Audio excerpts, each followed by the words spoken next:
नमस्कार श्रोतागण आज डिस्कस करवा यंग एज रे किंबा युवा पीढ़ी मानक मध्य इरेक्टाइल डिस्फंक्शन किंबा नापुंसकता को कारण हुए आपाई ट्रीटमेंट कौन है पारे। तो मो ना डॉक्टर कीर्ति अनुराग गोटे senior consultant psychiatrist de addiction specialist आ गोटे सेक्सुअल डिसऑर्डर स्पेशलिस्ट। तो प्रथम जिनस आम पाक बहुत लोग डाउट नहीं आसती आज्ञा जे आम बयस मात्र 20 वर्ष कि 22 वर्ष आम किसी भूल कम करदेचु आउ ठाकुर से जो आमको नापुंसक करदे कि इरेक्टाइल डिस्फंक्शन है सर आम मरजा चाहूँ। तो देखो आज्ञा प्रथम जिनस आम कह चाहूँ मरिया बोली बहुत सीवियर स्टेप नियंतुनी किसी भी शारीरिक जदि असुविधा है यहाँ गोटे रोग आ जो व्यस्त होगा दरकार नहीं यार इलाज कि ट्रिटमेंट अच्छे। द्वितीय जिनस है आर सब कारण कौन।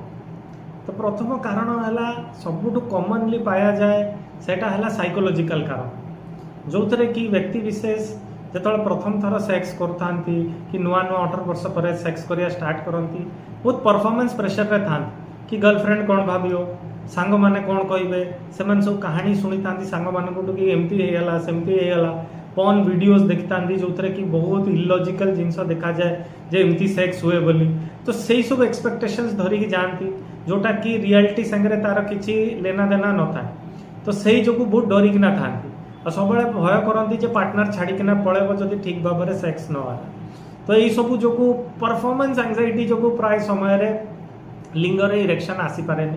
आ देखो 20 वर्षर पिला हो 30 वर्षर हो 40 वर्षर हो 50 वर्षर हो पुरुष मानकर जब भी सेक्स ठीक भाव में न हो पारे कॉन्फिडेंस डाउन हो जाए ता जो से माने बहुत डरी जाती ओवर थिंकिंग रे पड़े जाती आउ टेंशन रु आउ शर्मिंदगी रु बचाई से आत्महत्या करते। द्वितीय कारण है डायबिटीज ब्लड प्रेशर यही सबू आउ कोलेस्ट्रोल बढ़िया जो कहीं आजिकल खाଇବା पीवा भारत में ठीक रोनी युवा पीढ़ी पौष्टिक आहार खाऊना से जो मोटा हो जाती ओबेसिटी होची कोलेस्ट्रोल बढ़ुची डायबिटीज हो जाऊँगी ब्लड प्रेशर बढ़ी जाऊँगी यही सबू असुविधा जो भी इरेक्टाइल डिस्फंक्शन हुए। युवा पीढ़ीर लोक मानकर चुटी झड़ुचे आजिकल ता जो से माने हेयर लॉस ट्रीटमेंट कर जो भी इरेक्टाइल डिस्फंक्शन हो पारे। आपको छाड़ीदे मद बीड़ी सिगरेट तंबाकू एगुड़ा खाइले भी निशा द्रव्य जोटा कि युवा पीढ़ी को आयत में रखी जो भी आपणकर सेक्सुअल समस्या हो पारे।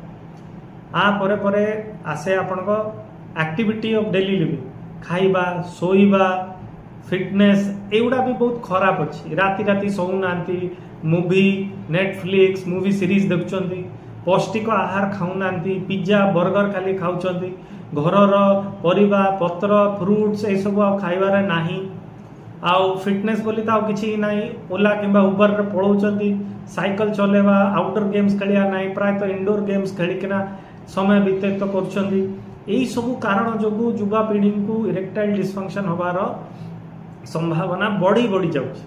किंतु सब मन रखु जे सेक्सटा आपणकर कॉन्फिडेंस संगे लिंक थाए तो यहीटा बहुत इंपोर्टेंट थाए आम पाई।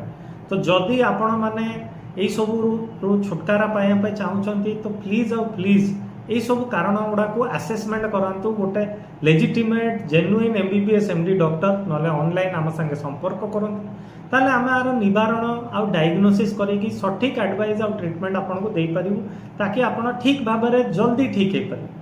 तो जदि आपन को ये वीडियोटी भल लगिला तो लाइक और शेयर प्लीज करेंगे और जदि किसी डाउट रहा कमेंट सेक्शन रे प्लीज कमेंट करेंगे। आउ आम चैनल आम सबु बेले सेक्स समस्या उपरे सठिक और साइंटिफिक इनफॉरमेशन दो तो निश्चिंत भाव में सब्सक्राइब करंतु। धन्यवाद।